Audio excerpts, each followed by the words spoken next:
Hi, everyone, and welcome back to another episode of Moon Phases. This week, we're going to talk about the Libra new moon. My name is Lori Barnes. I'm an astrologer, a psychotherapist, and a moon lover. I also work with essential oils quite often, so I highlight essential oils that will help support you through the new moon phase. And I have some quotes for you to help inspire you for your new moon ritual. So let's get started.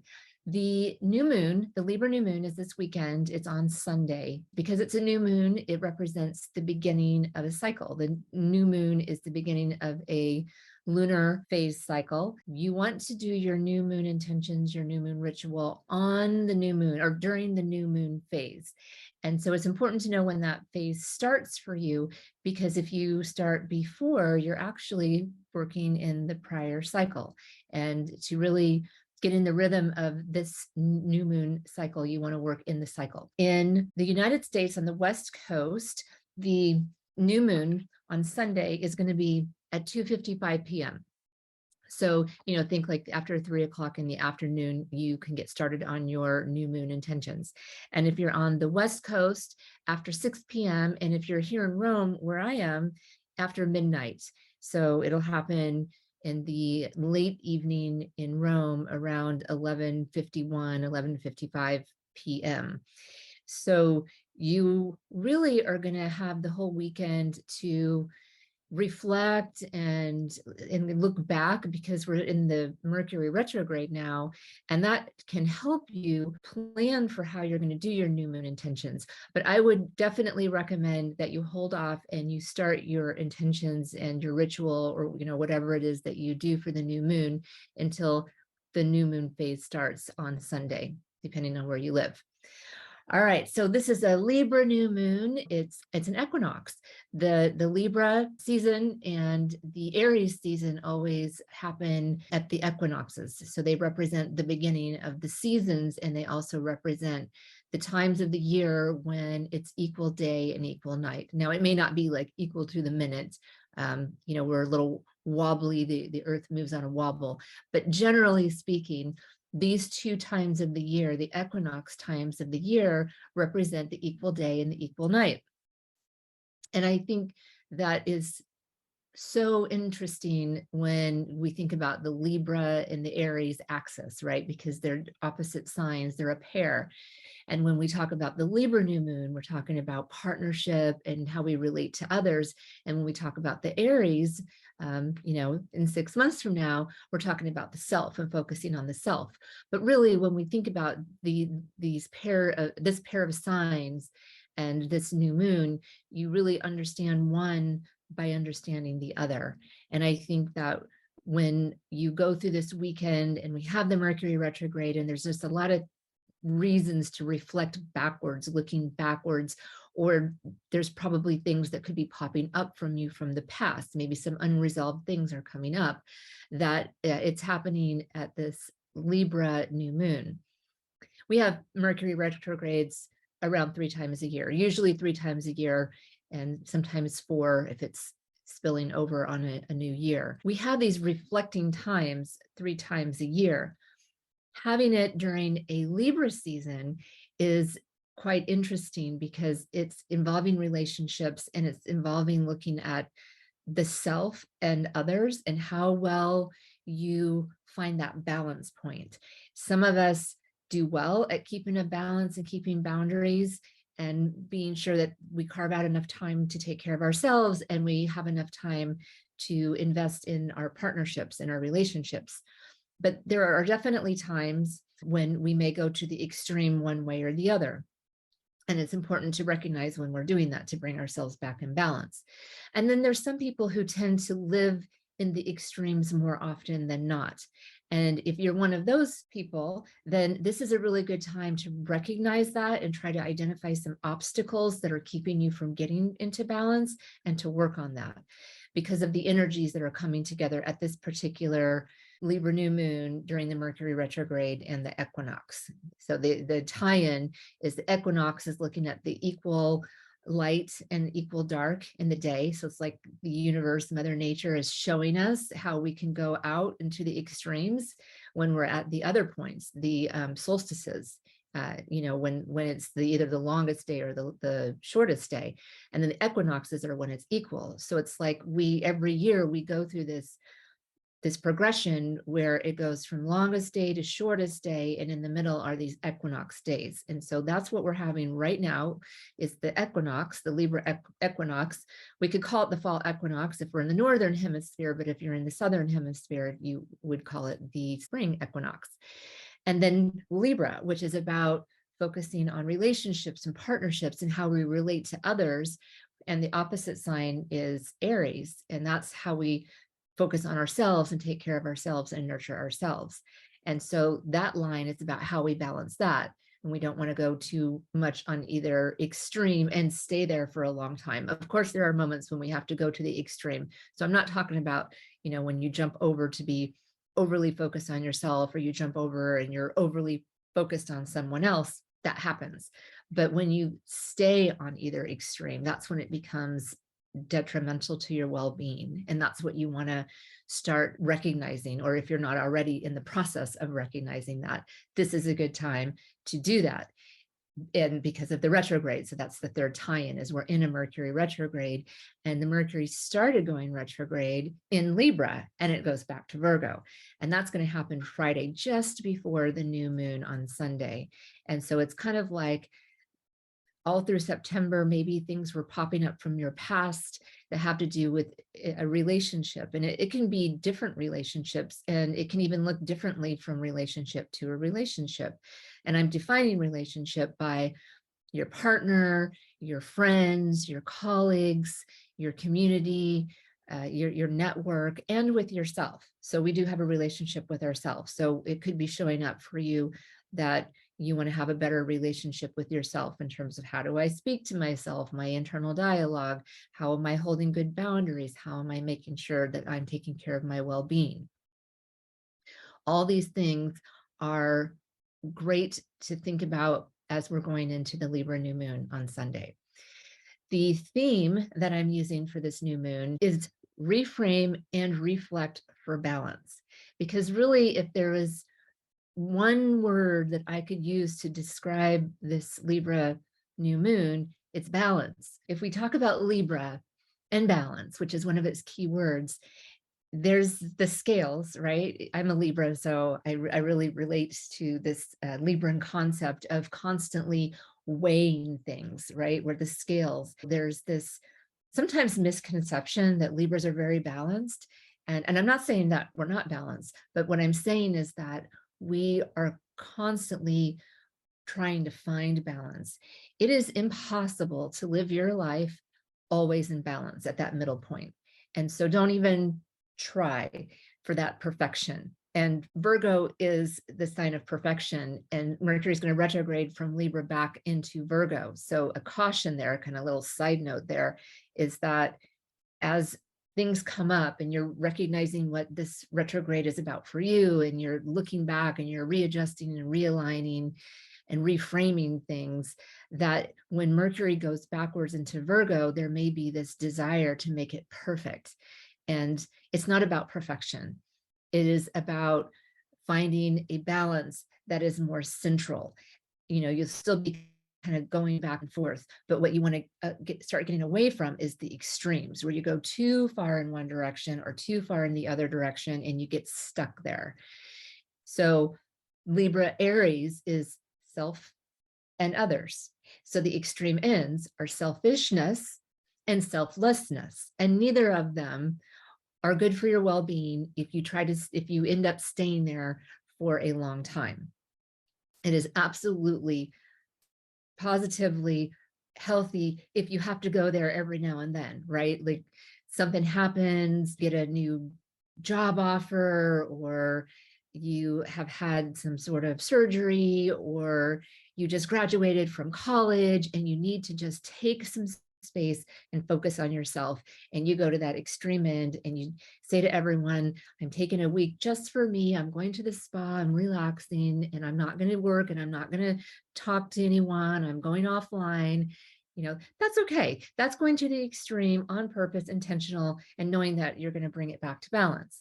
But if you stay there and you're only focused on yourself and you disregard others' needs, your partner, your family, your work, whatever it is, then that's not going to be healthy for you, and that's not going to work out in the long run. So it's about staying central most of the time, recognizing when you go to the extreme, and is it a healthy extreme, or is it that I'm stuck there?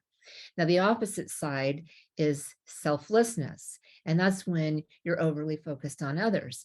And yes, at times we have to be overly focused on others. If you're a parent, you spend a whole lot of time being overly focused on your child.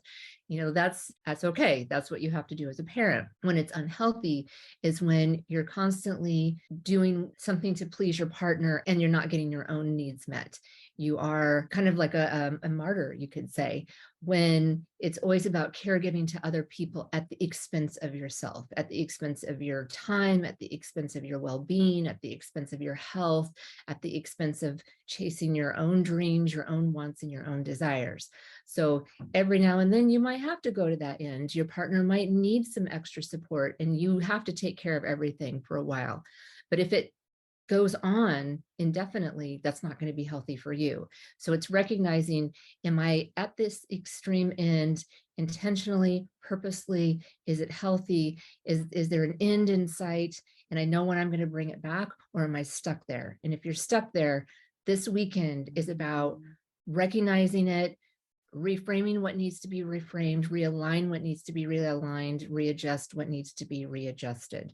And when Mercury retrogrades from Libra back into Virgo, it's going to be a good time to start putting the concept into an action plan.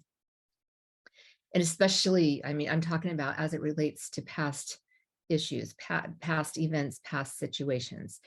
So I hope that helps with understanding how the Mercury retrograde is working with the Libra new moon and with the equinox.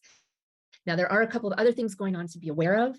One of them is that the planet Jupiter, which is the planet of expansion and growth, it is in the spot opposite of the Libra new moon in Aries. This can mean that things that come up for you as we go into the new moon may be bigger or maybe more obvious, more in your face, or may appear bigger than they need to be, more urgent than they need to be, or they're letting you know that whatever's coming up is urgent and needs to be recognized and needs to be adjusted in some way. Because it's Jupiter, it tends to bring up things that need to be adjusted, but not in a completely harsh way. But it does tend to do things in a bigger way. So if something is going on that needs your attention, it might just, crest and become like a really big wave of, oh my gosh, I'm crushing in on you to let you know this is really important, pay attention to me. And because it's a retrograde, it's likely to be a person, situation, event, something from the past that is asking you to go and take another look and make some adjustments. So because it's a Libra new moon, relationships are definitely highlighted, but it really depends on your chart. The topics and events and situations that are highlighted, it may not be a person, but I wouldn't be surprised if it does relate to some person or relationship in your life or your relationship with yourself. So that's one thing to be aware of. The other one is that the planets Saturn and Uranus are going to be in a tense relationship at the time of the new moon. This has been growing for a while. These are slow moving planets. And this is a return to something that was really prominent in 2021. If there's some sort of flashback to some big thing that was going on for you in 2021, it may just reappear for you. And because we're in the retrograde, it may give you a last chance to really complete whatever the lesson or the message was that would have come up in 2021. And I say kind of last chance because this is probably the last time they're going to get this close to each other in this particular relationship. And then they're just going to grow apart. Because of retrogrades, like all the planets retrograde, not the sun and the moon, but the planets, that they can have this intense relationship and then kind of grow apart, and then it comes back together for again for a little bit, and then it eventually just fades away. So this will be the last time it gets super close and has that tense relationship, and then it's going to move along. And the two planets represent two different concepts. Uranus is about reform and innovation and doing things in a different way, and has some brilliant insights. And Saturn is about doing things the traditional way and being more conservative and doing things in a very pragmatic way. So that they're very different. And I think that we see this relationship between these two planets in the news constantly. I'm not going to go into the current events because that will take a long time for me to talk about it if I get started. But you just look in the newspaper and you can see like where there's innovations that are trying to happen, and then there's the traditional CEO types who are trying to keep focusing on growth and money. So that is happening in the background. And if you have anything popping up in your life where there's this tension between trying to get something new going and then being maybe pulled back by the conservative old way of doing things, that might pop up again. And like I said before, how it shows up in your chart is going to really vary depending on your chart. So if you are interested in learning more about where Uranus and Saturn are active in your chart, please contact me and set up a consultation, and we'll look at your natal chart. Okay, so let's move on and talk about some essential oils. I'll tell you what I have going on in my diffuser right there is frankincense, sandalwood, and cedarwood. And the reason is because these oils, essential oils, are great for kind of grounding you and tapping into your spirituality or your crown chakra. If you meditate, these are excellent essential oils to use. It's nice because since we're talking about this Mercury retrograde energy and this balancing energy, you want to have some groundedness, your feet on the ground, but you also want to have an open mind. And these oils are great for that. And you also, at this new moon, Libra new moon, I think have the opportunity with the Mercury retrograde to really kind of dig into some past relationships or situations in relationships and try to resolve some things that have remained unresolved. And these oils also help with just being clear, mentally clear, and it helps with memory. And so, when we're talking about retrograde and reflecting back, it's definitely helpful to be able to remember what happened in the past. So I would recommend using these 3 oils in your diffuser. Sandalwood and frankincense can be quite expensive, but if you do have them in your shelf, I would pull them out. You don't need very much, just a drop of each would be fine so that you're not going through your precious essential oils quickly. And cedarwood is not as expensive. You might want to invest in cedarwood if you aren't able to invest in frankincense and sandalwood. Now, some of you may have sandalwood diluted like in a carrier oil, and instead of diffusing, if you have something that's already diffused, you just put it on your wrist and and behind your ears, and then take in the aroma when you're doing your new moon intentions. Speaking of new moon intentions, here's some ideas for you to do on Sunday, on the new moon, or Monday is fine too, because especially if you're living in Rome, you're really looking at late Sunday night before we're in the new moon phase. So you probably would be focusing on this Monday or Tuesday. I would definitely set some intentions about asking to recognize as you reflect back on the past, like what would be something to pay your attention to resolve. Like, is there something from the past that is unresolved? Because this is going to be a good time to resolve it, and especially as it pertains to relationships. And I would journal about, or think about, if you're not a journaler. I love journaling. I think it's one of the most wonderful things you can do for yourself. So either journal or you take some time alone and meditate on where you are on that line, that Libra Aries line of selflessness, selfishness, and balance. And is there a particular relationship or situation, like work, home is usually the big one, where you are not in balance? And think about, where do you fall on the line? Am I really super imbalanced? Am I at the extreme end? Am I kind of in the middle? Do I usually hover around the center, which is the healthiest place to be? And depending on where you are, then think about how you can bring in more balance in your life. And do remember to think about different situations, because they're not all going to be the same. Your work-life balance can look far different than the balance you have with your partner or with your friends or with your extended family or your community, whatever networks you're involved in. So I would think about each one of those and mark where you fall on the scale for each of the most important types of relationships that you have. For the longer phase, you may not have time to do lots of stuff on the new moon, especially because it's mostly falling into the beginning of the week.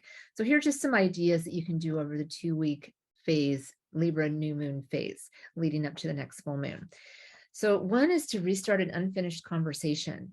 I'm hoping that over the weekend, as we're leaving the last moon phase and we're going through the Mercury retrograde, that things pop up, and probably have, because really all of September can have shown you where there are some unresolved issues or some things from the past that need your attention. As we go into the new moon phase, that would be a good time then to restart those conversations, to start addressing some of that unfinished business. And by the time we get in the new moon phase, the Mercury retrograde will have gone into Virgo, and that's going to help ground how you want to take action, how you want to organize the way you're going to address these different things that come up for you. Because Virgo is a analytical sign. It's an earth sign, but it's a Mercury sign. So it's got this combination of groundedness with the earth and the mental and intelligent energy to help you realistically sort through, I should say, how you want to take action to address things that come up. And remember yourself. So it could be that there's something about your own boundaries with how you're spending your time and how you're taking care of yourself.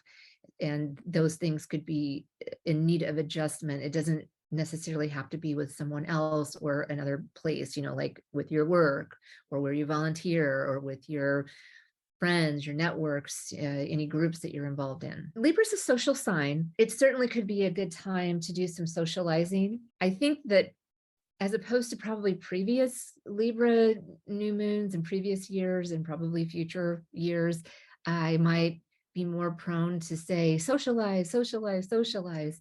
I just think with this Mercury retrograde going on, and there's other planets that are retrograde as well, that it could be a more introspective new moon. And if you're feeling introspective, or if you're feeling like things have just gotten a little out of sync, it's a good period to get things back in balance. Libra is the sign that's about finding balance, and we're in a retrograde. So it's looking back and trying to identify what is out of balance and setting intentions to remove the obstacles to figuring out what is out of balance and the obstacles to helping you find balance.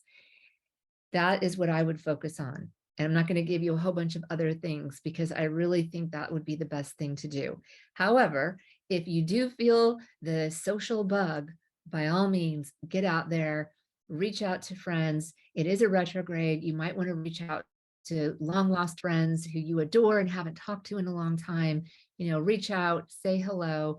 It may not necessarily be unresolved business in that situation, and that's okay. Just listen to your instincts, listen to your gut, go out there and phone someone. That could be really fun. Now I have for you the inspirational quotes, and I have 3. So the first one is from Dolly Parton, who I adore. I think that woman is amazing. And she says, never get so busy making a living that you forget to make a life. I'd love to interview her and just say, well, how do you do it? Because she is so busy. I don't know how she does it. She just released a book, I think. And, she's a singer, songwriter, actress.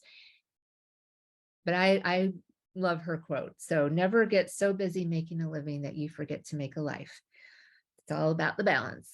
The next one is from Jessie Norman. She's an opera singer, and she says, Problems arise in that one has to find a balance between what people need from you and what you need for yourself.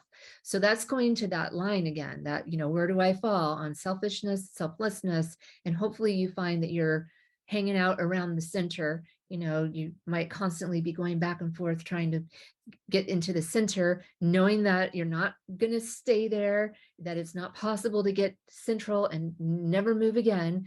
But it's about hovering around the center and not getting too far to the extremes, unless it's intentional and purposeful. And if you get stuck at those extremes, it's not good for your well-being, and you want to focus on how to get yourself back into the center. The last one is from Byron Pulsifer, who's a writer, and he says the critical part of a balance in life is choosing priorities. If you're trying to balance a family and career, the choices are complex because both are important. And I wanted to include that because I think sometimes we are very hard on ourselves when we find ourselves in situations, impossible situations sometimes. And I think this is a good example, trying to find a good central balance where you stay there when you have a career and you have a family, especially a family of young children. There's going to be days when you're just like, I don't know how to do that. Like, it's just not possible. I have to go to extreme for this and an extreme for that. And I never have any time for myself. However, there is a way, there has to be a way. It may not be something that you can figure out the next day, but it is something where there are solutions that you haven't found yet. So looking at those obstacles, reframe those obstacles as solutions that you haven't found yet, and get help. Other people have experienced it and will have ideas for you. So, get out there and try to either find a coach or find a support group, consult an astrologer, because we can look at timing and we can help you figure out like what's a good time to make some changes. There's lots of solutions that you could try. It's just finding the time to work on it, which I know is difficult, but I just wanted to say that there is a way, and it usually involves reaching out for help. And Libra, it's a Libra new moon. It's about others. It's about partnerships. It's about, taking care of the other person. And so I really, really recommend, if you're struggling with finding balance, that you reach out for help, whether it's a friend, a professional. Please take care of yourself. That's all I have for you for today's video on the Libra new moon. I'll be back with you in a couple of weeks for the next full moon, which will be Sunday, October 9th, and it's going to be in Aries. So be on the lookout for that. Thank you so much for watching. See you next time. Bye.